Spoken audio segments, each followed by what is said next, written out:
This used to be the air box right here. I had to remove it. I also had to remove the front grille, and I just put it back. I had to remove the front grille to remove this piece. I just put it back. So right here I had to cut a small piece of plastic so this piece of the snorkel can fit.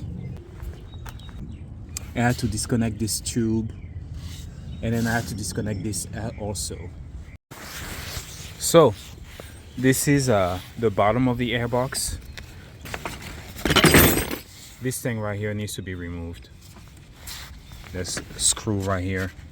So I just had to make a hole into the original airbox, and then I also used silicone RTV to cover these holes at the bottom of the original airbox. So this is what it looks like after the hole is drilled and insert this tube and all those things. This is an attachment that came with the snorkel. I just installed it. To reinstall the airbox, I had to remove these rubbers from the bottom of it and just install them first. And then I can squeeze in the airbox through here.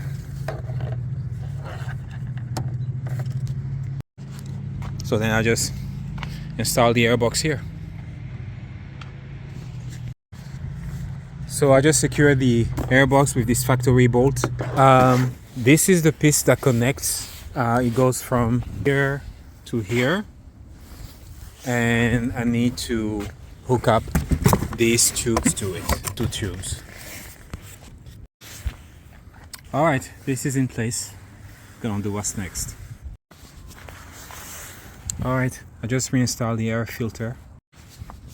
All right, so now this is the airbox lid. I need to put it on top of the air filter and make sure it fits in here, and then I also need to connect these holes.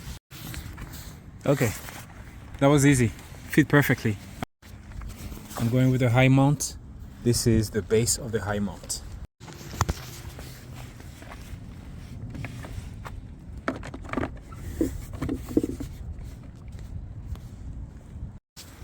Okay, so the top portion is installed partially. There's something that goes on top. The snorkel is installed. I have the high mount. I'm just gonna leave the high mount on, and that's it.